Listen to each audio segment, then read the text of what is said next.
Ya, menjelang Pilpres atau hari pencoblosan ya 14 Februari tahun 2024 ini saling sindir, saling melontarkan pernyataan ini banyak dilakukan oleh para paslon-paslon. Nah, yang terakhir yang menjadi perhatian adalah mengenai mengklaim siapa yang paling dekat dan siapa yang berhak meneruskan program Jokowi.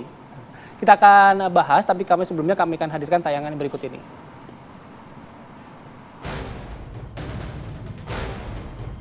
Narasi siapa lebih Jokowi mencuat tajam seiring makin dekatnya momen Pilpres 2024.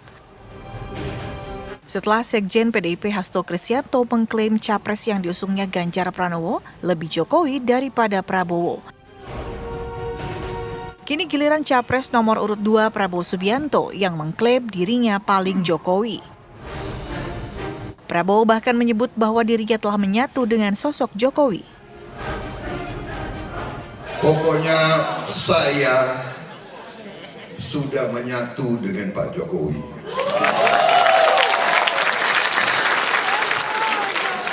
Saya tidak tahu ilmunya Pak Jokowi bagaimana itu. Yang jelas hebat, ya kan? Beliau bukan saja mengalahkan mantan panglima, mantan jenderal. Beliau mengalahkan, tapi beliau bisa menjadikan kawan yang baik. Itu ilmu yang sangat tinggi. Pernyataan Prabowo pun bak diamini putra bungsu Jokowi Kaisang Pangarep. Pasca debat pertama Capres 2024, Kaisang secara gamblang menganggap Prabowo lah yang pantas diklaim sebagai kelanjutan Jokowi. Untuk perubahan sudah jelas. Saya kira Pak Anies kemarin apa-apa ya perkataan beliau kurang, ada yang kurang, dan nanti di kami akan diubah, apa-apa akan diubah. Dan kalau Pak Prabowo ya jelas juga akan melanjutkan. Memang kalau untuk Pak Ganjar saya masih bingung tadi positioningnya seperti apa. Pernyataan Kaisang pun langsung ditanggapi calon presiden nomor urut 3 Ganjar Pranowo.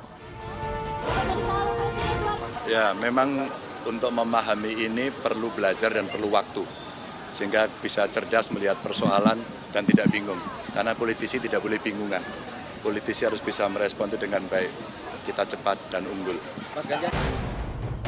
Ganjar juga menanggapi aksi saling klaim paling Jokowi. Ia menganggap wajar hal tersebut terjadi di masa kampanye Pilpres 2024. Sementara calon presiden nomor urut 1 Anies Baswedan menganggap Jokowi dan Prabowo merupakan sosok yang berbeda. Salah satunya Prabowo berasal dari dunia militer, sedangkan Jokowi berasal dari wirausaha. Lantas benarkah efek Jokowi masih begitu diperebutkan? Siapa yang akan mendulang keuntungan dari aksi klaim paling Jokowi tersebut? Tim TV One mengabarkan. Yang satu mengklaim, Prabowo Subianto mengklaim bahwa sudah menyatu dengan Pak Jokowi, sedangkan pihak kubu Ganjar mengklaim juga sejak awal memang akan akan keberlanjutan dengan program-program Presiden Joko Widodo. Apakah strategi ini akan digunakan? Klaim Jokowi di Pilpres 2024. Kita akan membahas mengenai hal ini dengan 3 narasumber. Satu lagi via Zoom, jadi 4 narasumber ya. Sudah hadir di studio Bang Habibur Rahman, Waketum TKN Prabowo Gibran. Selamat pagi Bang Habib. Selamat pagi. Assalamualaikum. Waalaikumsalam. Kemudian juga ada Bang Ciko Hakim, Jubir TPN Ganjar Mahfud. Selamat pagi, Bang Ciko. Gimana kabar? Kemudian juga Bang Teguh Juwarno, Jubir Timnas Amin. Selamat pagi. Selamat pagi. Assalamualaikum warahmatullahi wabarakatuh. Dan juga sudah ada Mas Burhanuddin Muhtadi. Selamat pagi. Sudah bergabungkah bersama kami via Zoom ini? Assalamualaikum. Selamat pagi, Prof. Waalaikumsalam. Oke, terima kasih banyak waktunya. Selamat pagi, terima kasih banyak waktunya. Saya mau ke Bang Habib dulu. Bang Habib, ini kalau melihat nampaknya kubu sebelah ini juga ikutan saat ini mengklaim bahwa Pak Jokowi dukungannya kepada Ganjar dan lain sebagainya. Sebelah mana? Sebelah sini. Yang pasti bukan sebelah sana. Jangan-jangan itu sebelah sana, ya kan? Ya kalau mau ikutan Going Pak Jokowi yang nggak bisa ditebak ya kan, ujungnya tahu. Gimana Bang Habib menanggapinya nih? Ya tentu kita sangat senang ya, kita bergembira, berbahagia ya kalau ada narasi belakang muncul begitu. Karena kan sebelumnya dikatakan Pak Mahfud ngomong Indonesia sekarang tidak baik-baik saja ya kan. Pak Ganjar ngomong Pak Jokowi tidak lagi bersama kita, ya Pak Hasto juga menyampaikan narasi yang sama. 3 person utama lah ya. Nah, tapi ketika kemarin ada narasi yang berkembang bahwa kami lebih Jokowi, kami paling Jokowi, apa perasaan kami ditanyakan? Kami senang kalau bisa paslon 1 juga begitu menyatakannya, ya kan? Karena dalam kita berjuang ya ada 3 gradasi yang kita perjuangkan. Yang pertama ideologi, ya kan? Yang kedua politik, yang ketiga organisasi, ya. Yang paling rendah ini sebenarnya organisasi saja. Misalnya kita mencalonkan seseorang, kita berharap dia menang. Tapi yang paling tinggi nilainya ya gradasi itu adalah ideologi. Secara ideologi bagaimana kita memahami situasi saat ini, kita sudah on the track, sudah baik sekali dan kita ingin keberlanjutan.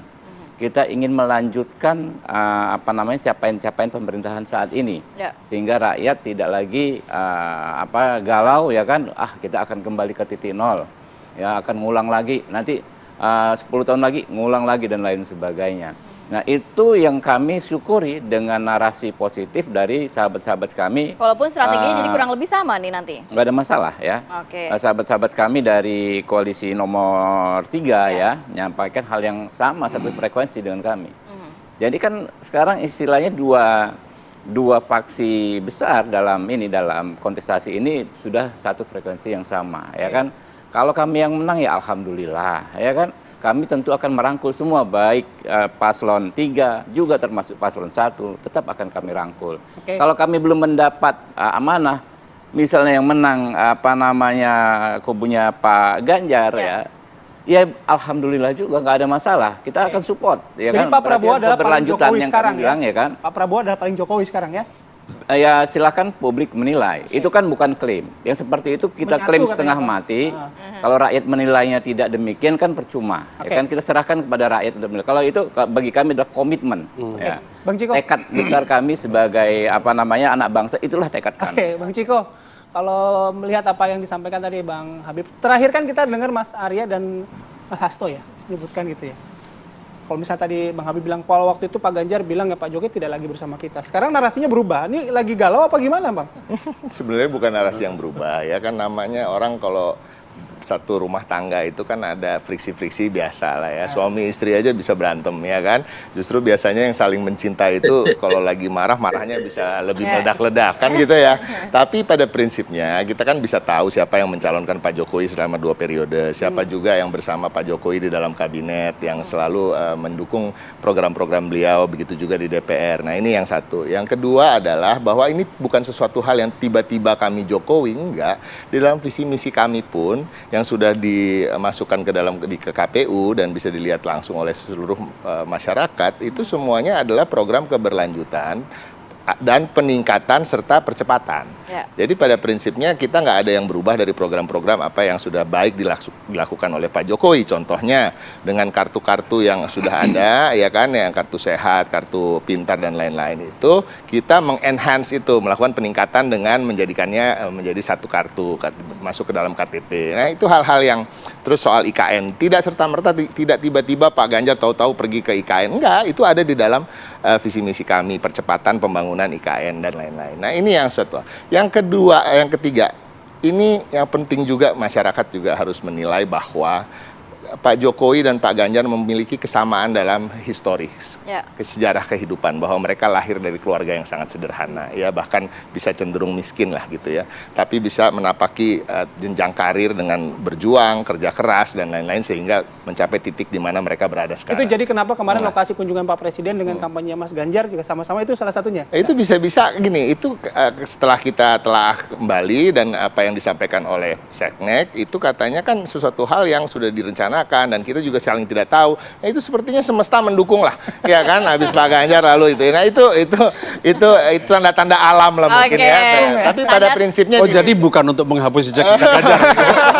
Nah, bisa diterjemahkan berbagai macam cara. Tapi kembali lagi, itu yang tadi saya katakan tadi, kesamaan dalam sejarah kehidupan mereka menjadikan mereka begitu dekat dengan rakyat. Jadikan mereka belusukan menjadi sesuatu hal yang natural, yang tidak dibuat-buat gitu. Nah, itu yang kita lihat aja. Tapi bukan masalah klaim-mengklaim aja. Masyarakat silakan menilai bila mereka menyukai gaya kepemimpinan Pak Jokowi. Yang paling bisa mengikuti gaya itu adalah menurut kami tentunya Pak Ganjar.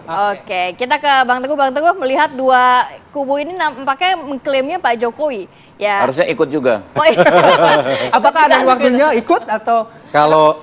Kalau kami melihat ini dua sahabat kami di paslon nomor 2 dan 3 ini, kalau dalam bahasa sekarang ini kalau sebagai sahabat ini dipertanyakan ketulusannya. Kenapa?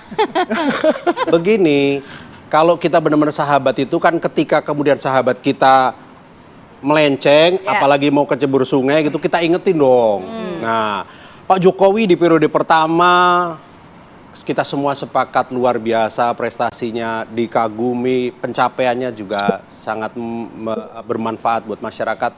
Periode kedua, tiba-tiba setelah semua partai dikonsolidasi, ujung-ujungnya kita menemukan berbagai hal yang diindikasikan dengan misalkan kebebasan berpendapat mulai terasa ada hambatan, rakyat tidak berani mengekspresikan pendapatnya. Ini tercermin dari survei misalkan ya, indeks demokrasi kita turun, terus kemudian ya drama-drama yang lain, MK, keputusan MK, kemudian sebelumnya didahului misalkan dengan Undang-Undang Ciptaker dan sebagainya, yang semuanya berhadapan, dalam tanda petik saya katakan berhadapan ya, dengan rakyat. Nah, hal-hal ini kan menurut kami sebagai sahabat lama beliau, ya ini harus diingatkan. Hal ini tidak ingin kita bawa situasi ini, kita ingin lakukan perubahan. Jadi yang mau kecebur sungai tadi itu, siapa? Sahabat yang nggak tulus itu yang mana? Ya,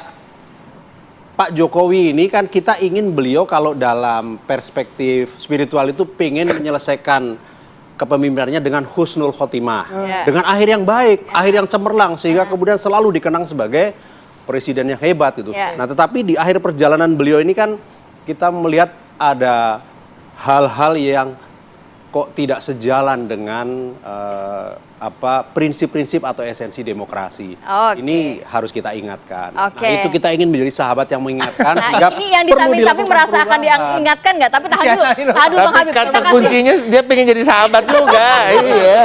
Kita akan ke Mas Burhan melihat kok nampaknya dua kubu ini saling klaim. Apakah ini efektif menjadi strategi dalam Pilpres 2024? Tapi kita sambung lagi ya di segmen berikutnya. Tetap bersama kami.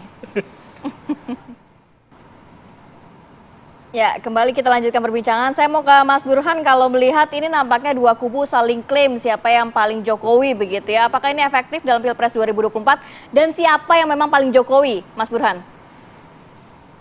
Ya, sebenarnya tidak sulit untuk menafsirkan mengapa Prabowo versus Ganjar yang mencoba melakukan semacam klaim paling Jokowi dibanding Mas Anies. Karena kedua capres yang pertama saya sebut tadi itu mengambil ceruk di antara mereka yang puas terhadap kinerja Presiden Jokowi. Jadi kalau kita lihat misalnya dalam strategi komunikasi, kita mengenal istilah co-branding. Jadi pihak yang mengasosiasikan dengan brand yang baik itu biasanya mendapatkan berkah secara elektoral atau secara komersial.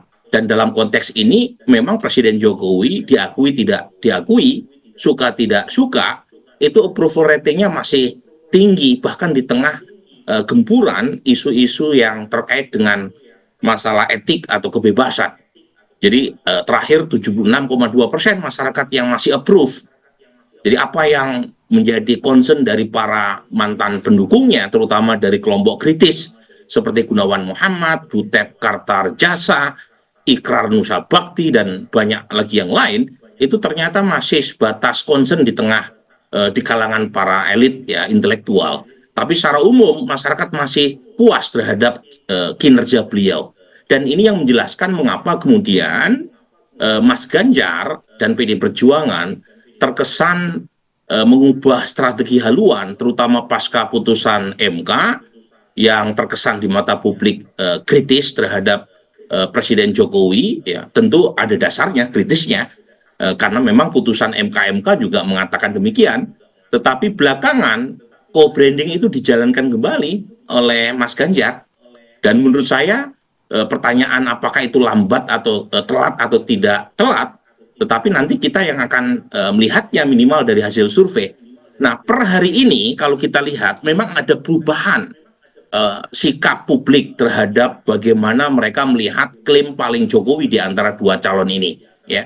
Jadi Ratih, kalau kita lihat data minimal sebelum April 2023 itu publik mempersepsi, ya, Ganjar adalah calon presiden yang paling didukung oleh Presiden Jokowi sebelum April 2023. Dan menurut saya wajar, karena ada banyak kesamaan, mulai dari kesamaan partai politik, kesamaan latar belakang, kesamaan asal daerah.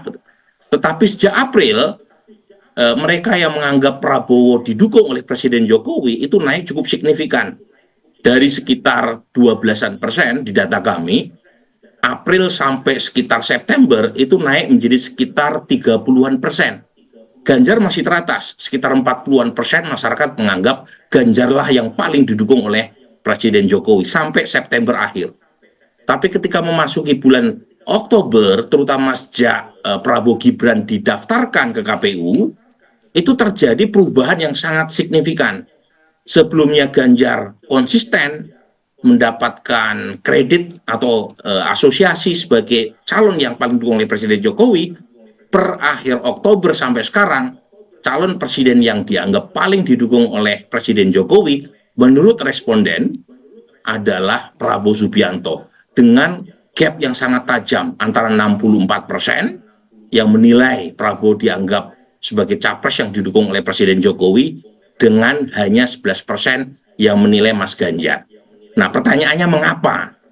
Nah, dalam peribahasa ada istilah darah lebih kental daripada air. Tidak ada hubungan yang lebih kuat ketimbang hubungan keluarga. Jadi saya melihat ini ada kaitannya dengan Gibran yang dipilih oleh Pak Prabowo sebagai cawapres, sehingga membalik opini yang sebelumnya menganggap Mas Ganjar paling didukung oleh Presiden Jokowi ke Pak Prabowo. Nah, lepas ya persoalan etik ya, tetapi di mata pendukung Presiden Jokowi sepertinya faktor Gibran ini yang kemudian mengubah persepsi yang awalnya menganggap Mas Ganjar adalah capres yang terasosiasi dengan Presiden Jokowi, pindah ke Pak Prabowo. Nah, sepertinya strategi terakhir ini, Ratih, itu pengen mendisasosiasi. Jadi Pak Prabowo bukan Presiden Jokowi, ya, dan mencoba mengasosiasikan kembali antara Mas Ganjar dengan Pak Jokowi. Pak Jokowi. Oke, baik. Kita ke Bang Ciko. Bang Ciko, darah lebih kental daripada air gitu ya. Jadi ya nggak bisa lepas bahwa anak Pak Presiden ada di kubu Prabowo. Dan itu ternyata berefek terhadap elektabilitas dari Ganjar. Ya itu kan persepsi sebagian orang, tapi bisa juga kita melihat bahwa Pak Jokowi sedang memberikan pelatihan kepada putra sulungnya, ya kan, untuk ayo silakan berkontestasi, ya kan. Nanti kalau kalah jangan cengeng ya, gitu. Makanya saya lepas, saya tetap netral. Karena kan masih baru ya, masih baru kan. Ini pengalaman bahwa Gibran ini kan juga belum pernah kalah. Kadang-kadang kita dalam politik ini harus pernah kalah juga, gitu kan. Nah, tapi yang kedua adalah saya rasa kita masih percaya apa yang selalu didengungkan, dikatakan oleh Pak Jokowi bahwa dia bersikap netral sebagai seorang negarawan, sebagai seorang presiden, dan itu harus dihargai, dan itu juga menentukan legasi dia ke depan. Ya, legasi yang baik itu seorang presiden itu tetap berdiri di atas segala golongan, berdiri di atas segala paslon. Ya, dia walaupun anaknya memilih untuk maju sebagai salah satu calon wakil presiden. Nah, itu yang kita tetap pegang. Karena satu lagi loh, berbahaya kalau terlalu klaim bahwa Pak Jokowi sudah pasti dukung Pak Prabowo. Di tengah banyaknya indikasi terjadi kecurangan, ketidaknetralan yang terjadi di berbagai daerah yang seakan-akan mendukung salah satu paslon. Nah, takutnya kan itu nanti yang selama ini dibilang oknum oleh masyarakat, takutnya oh itu atas perintah Pak Jokowi. Itu jangan sampai terjadi. Jadi jangan sampai terlalu dikaitkan lah Pak Jokowi dengan salah satu paslon. Nanti legasinya jadi buruk ke depannya. Tapi kembali lagi, kami tidak klaim bahwa kami paling Jokowi. Kami hanya menunjukkan siapa sosok Ganjar dan siapa sosok Jokowi, ya kan, dari tadi yang saya katakan mereka berangkat dari keluarga seperti apa, mereka dalam perjalanannya keberpihakan pada rakyat kecil itu bagaimana. Seperti Pak Ganjar ini selama 10 tahun di Jawa Tengah dia fokus untuk mengentaskan kemiskinan, dan walaupun belum berhasil banget tapi dalam 10 tahun hampir 1 juta kemiskinan itu berkurang. Bang Habib nampaknya sudah senyum-senyum ini. Kenapa? Makanya kita memang harus terbiasa melihat yang substansi. Saya menanggapi pernyataan Bang Ciko yang awal tadi. Yang mana? Soal sama-sama dari Jawa Tengah, mulai dari belakang keluarga dan lain sebagainya. Saya pikir rakyat sudah paham yang substansi yang mana, bahwa Pak Prabowo adalah Pak Jokowi dengan versi yang militernya. Ya kan, ketika beliau di militer, beliau melakukan hal yang sama persis dengan dilakukan Pak Jokowi, belusukan ya ke basis-basis paling bawah pasukannya, bersama pasukannya masuk ke kampung-kampung rakyat, mencoba membantu menyelesaikan persoalan-persoalan rakyat, belanja masalah di rakyat ya. Lalu dalam konteks yang lebih substansi adalah kebijakannya seperti apa. Kalau kita lihat misalnya Pak Prabowo, apa yang ada di kepalanya adalah bagaimana melindungi segenap bangsa dan negara ya, dengan pertahanan yang kuat. Dan itu kan ada di nawacita yang pertama. Artinya dalam konsep ideologi dan kebijakan yang besar itu sama ya. Dan yang paling terakhir ya kan, ketika Pak Prabowo di kabinet ya kan, beliau berdua melakukan hal yang sama ya kan ya. Misalnya tadi dikatakan ada hilirisasi, bagaimana membangun dari pinggir kalau bahasanya nawacita, kalau dari Pak Prabowo membangun dari desa ya kan, ternyata sama. Sampai-sampai Pak Prabowo mengatakan seolah-olah Pak Jokowi ini pernah membaca ya, sudah membaca manifesto kita, manifesto Partai Gerindra, karena ada kesamaan ideologi ya, dan ini yang berbuah hasil yang sangat baik selama 5 tahun. Bang Habib, bagaimana menjawab pertanyaan bahwa visi misi program Pak Jokowi yang dilakukan 2 periode ini selalu dilakukan bersama PDIP, di mana PDIP pengusung. Nah itu dia, makanya jadi, tidak bisa dilepaskan nih kerja-kerja Pak Jokowi. Saya sudah dapat poin Anda. Oke, silakan Bang Habib. Jadi gini ya, apa rakyat itu tidak, logika rakyat tidak tersekat-sekat pada formalisme partai. Pak Jokowi itu beyond the institution ya. Ketika dia jadi presiden, dia di atas semua partai, sehingga sama seperti ketika Bung Karno. Bung Karno itu bapak bangsa, Jokowi tokoh bangsa. Beliau berdua ini di atas institusi partai manapun. Jadi tidak ada yang bisa mengklaim. Misalnya PDI mengatakan, wah ini karena partai kami. Lantas bagaimana dengan P3 yang sekarang juga menjalankan Pak Jokowi? Tidak Jokowi kah teman-teman P3 gitu kan? Enggak seperti itu. Pak Jokowi itu seorang negarawan ya, yang sudah menjadi tokoh bangsa dan diterima dan dimiliki oleh seluruh bangsa. Sehingga kalau kita lihat ya, kerja Pak Jokowi dan Pak Prabowo selama 5 tahun, saya sekaligus menanggapi Mas Teguh ya. Justru Mas Teguh ya, di periode kedua inilah peningkatan yang signifikan ya, dalam semua level, dalam semua, termasuk dalam demokrasi dan penegakan hukum, termasuk kebebasan menyatakan pendapat. Itu segala bentuk regulasi Mas Teguh ya, yang lebih menjamin kebebasan berpendapat kita perbaiki di periode keduanya Pak Jokowi. Undang-undang ITE 2 kali ya kan, Undang-Undang Nomor 1 Tahun 46, Ciptakan konsep restoratif justice ya kan ya, itu adanya di periode kedua Pak ya. Dari segi revisi Undang-Undang KPK, apa? Revisi Undang-Undang KPK. Oh iya bagus, revisi Undang-Undang KPK itu sesuatu yang bagus. Yang membuat KPK lemah. Dan itu semua disepakati oleh partai Anda juga yang saat ini ya, Partai Nasdem ya, yang waktu itu ikut ada di dalam koalisi. Jadi kan apa yang dilakukan pada periode kedua justru malah peningkatan oleh Pak Jokowi. Itu terjadi ketika apa? Ketika ada Pak Prabowo di sana. Makanya ini Pak Jokowi approval ratingnya 82%. Pak Prabowo selalu dianggap sebagai menteri yang paling berkinerja terbaik oleh semua lembaga survei. Baik. Kalau tadi saling klaim kata Bang Habib gitu ya, ya terserah masyarakat juga misalnya bilang saling klaim. Tapi kan kemarin kita juga melihat apa yang disampaikan Pak Prabowo ya, saya itu sudah menyatu dengan Pak Jokowi gitu. Iya, itu kan artinya memang udah ideologis atau apa itu? Oh ya itu dia yang dikatakan, bahwa saya bahkan sepertinya Pak Jokowi sudah baca produk-produk apa kita ya, manifesto mungkin Pak Jokowi sudah baca jangan-jangan. Kemudian apa namanya, paradoks mungkin sudah baca, paradoks Indonesia ya, bukunya yang beliau bikin ya. Oke, Mas Teguh. Kalau Mas Teguh melihat 2 gitu ya, masyarakat punya pandangan lain, setiap partai juga punya pandangan lain gitu. Artinya dengan kondisi saat ini, apa yang Mas Teguh lihat adalah ya seperti narasi yang kita tangkap jauh-jauh hari sebelum Pilpres ini mulai. Butuh nggak sih masyarakat narasi-narasi dengan klaim Jokowi-Jokowi ini, atau sebenarnya ya masyarakat tidak begitu peduli dengan hal ini. Kalau dari sisi Anies ini mungkin menjadi ceruk juga nantinya. Strategi juga untuk mengambil suara pemilih. Kayaknya Anies versus Jokowi gitu loh.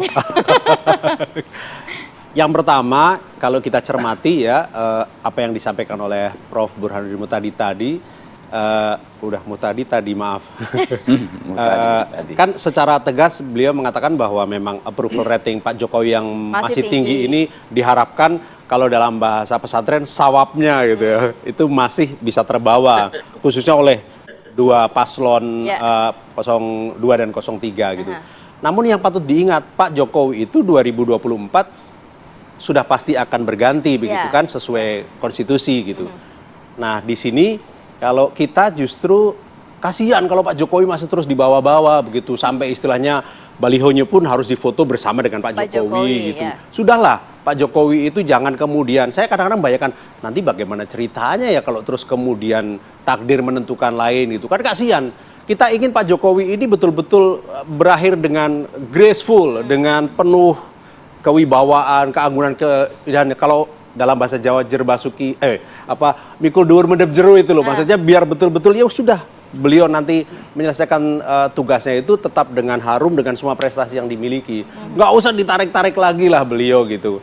Nah di sini menurut saya Mas Anies selalu mencoba menjadi diri beliau sejati, artinya udah jadi dirinya sendiri, bukan dirinya yang kemudian harus di bawah bayang-bayang siapa begitu. Sama sekali tidak, dan ini menurut saya penting buat publik juga melihat bahwa ke depan kan kita butuh pemimpin yang akan memimpin kita, yang walaupun akan membawa kita. Walaupun sosok Pak Jokowi ternyata bisa menaikkan juga elektabilitas yang dikatakan Mas Burhan. Ya tadi karena terkonfirmasi approval ratingnya Pak Jokowi kan masih sampai tinggi. Saat ini masih tinggi untuk ukuran seorang incumbent. Ya ini kemudian akan dibawa gitu. Tetapi jangan dilupakan bahwa apa yang diyakini atau katakanlah temuan survei hari ini kan sesuatu yang dinamis, yang masih bisa berubah dalam hitungan sampai 14 Februari. Oke. Jangan dibawa-bawa katanya. Tapi kan gini, itu kan bagian strategi juga, karena kan semua petarung ingin menang. Nah, kita bahas sesaat lagi ya. Nanti kami akan kembali saat lagi. Oke, kita lanjutkan kembali perbincangan. Kita bicara soal tadi ya, kalau Mas Teguh tadi bilang ya jangan mengait-ngaitkanlah dengan ide original aja gitu ya. Nah, saya mau ke bayang-bayang Pak Jokowi. Nah, kalau Mas Burhan kan pasti sudah punya ya data soal mengasosiasikan tadi. Bahkan Mas Burhan menyebutkan ada teorinya, dalam teori komunikasi ini mengasosiasikan bisa saja memberikan dampak yang positif. Tapi Mas Burhan, dengan kondisi saat ini, apakah soal asosiasi, saling mengaitkan itu akan menjadi strategi komunikasi utama yang dilakukan oleh paslon-paslon ini, Mas? Memang dibanding pemilu sebelumnya, jelang 2024 ini faktor kontekstual turut menentukan elektabilitas para capres. Nah, faktor kontekstual tersebut adalah tingkat kepuasan terhadap Presiden Jokowi.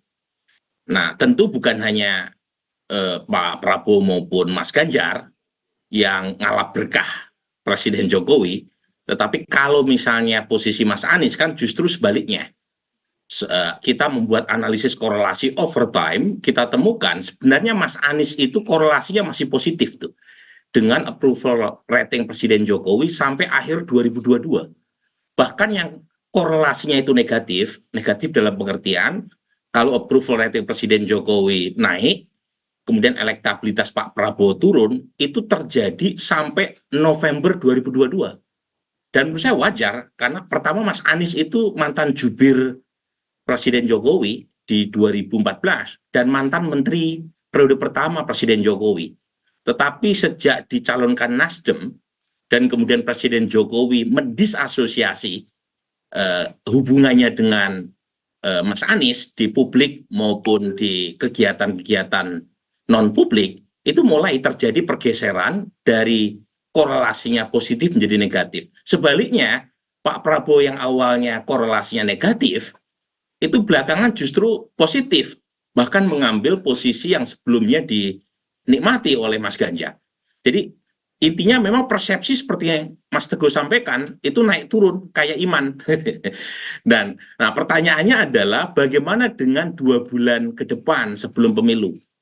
Nah, ini pertanyaan penting nih. Kalau misalnya approval rating Presiden Jokowi masih tinggi, maka yang diuntungkan per hari ini adalah Pak Prabowo. Meskipun tentu ada ekspektasi strategi Mas Ganjar belakangan yang mencoba mengasosiasikan kembali dengan Pak Jokowi dan mendisasosiasi Pak Jokowi dengan Pak Prabowo berhasil, tentu yang diuntungkan adalah Mas Ganjar. Tapi kalau misalnya approval ratingnya turun, itu yang paling diuntungkan adalah Mas Anies. Nah, pertanyaan, ini penting nih, mungkin nggak dalam 2 bulan kemudian sampai pemilu 2024 bulan Februari terjadi perubahan approval rating.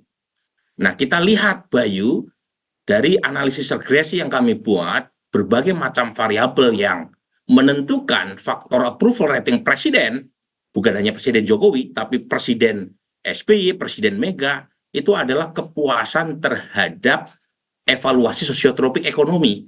Itu persepsi apakah ekonomi ini baik atau tidak baik. Nah, ekonomi kan luas ya, bukan hanya 1-2 variabel. Ternyata setelah kita cek, variabel ekonomi yang paling paralel dengan kepuasan itu adalah inflasi.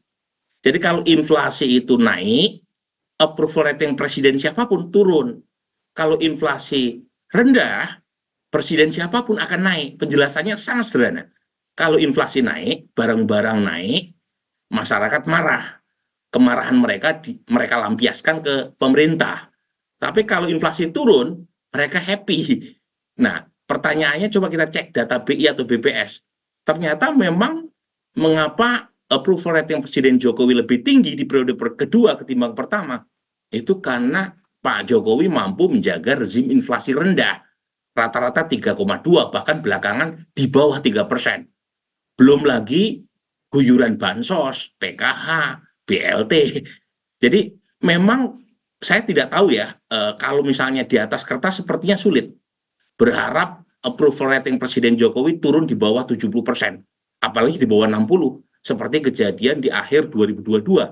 Ketika approval Presiden Jokowi sempat turun karena menaikkan harga BBM dan Mas Anies menyalip Pak Prabowo, bahkan mendekati elektabilitasnya dengan Mas Ganjar. Jadi kira-kira mungkin nggak ada perubahan approval rating. Nah, kalau misalnya terjadi perubahan approval rating, maka Mas Anies pun ya itu akan menjadi calon kuat di 2024. Tapi kalau masih seperti sekarang, kita ke Anies dulu. Pak Prabowo. Ya. Ya, oke. Kita ke Anies dulu. Anies diuntungkan kalau nantinya approval rate Pak Jokowi dalam 2 bulan ini turun begitu ya? Kalau tidak, Prabowo yang diuntungkan. Ya, kami tidak mau tergantung dengan situasi itu. Kami ingin menyampaikan kepada publik kejelasan visi misi dan perbaikan-perbaikan ataupun perubahan yang akan dilakukan oleh Mas Anies dan Gus Muhaimin. Jadi poinnya adalah kita ingin lebih menghadirkan keadilan. Kami justru khawatir kalau rekan-rekan kami ini sibuk membawa-bawa Pak Jokowi, lupa bahwa ada visi misi yang harus diperjuangkan ke depan, dan itu sudah nggak ada Pak Jokowi lagi nanti yang akan bekerja di periode yang akan datang. Jadi itu yang perlu kita ingatkan. Ya moga-moga saja nanti kalau publik malah bingung ini karena dua-duanya bawa Pak Jokowi, ya sudah daripada bingung saya milih Mas Anies saja gitu. Oke. Ya kita ingat ya, tahun 2008 itu ada krisis ekonomi, 2008 ya. Dari secara ekonomi pemerintahan Pak SBY itu masalah. Tapi Pak SBY kembali terpilih di 2009 ya.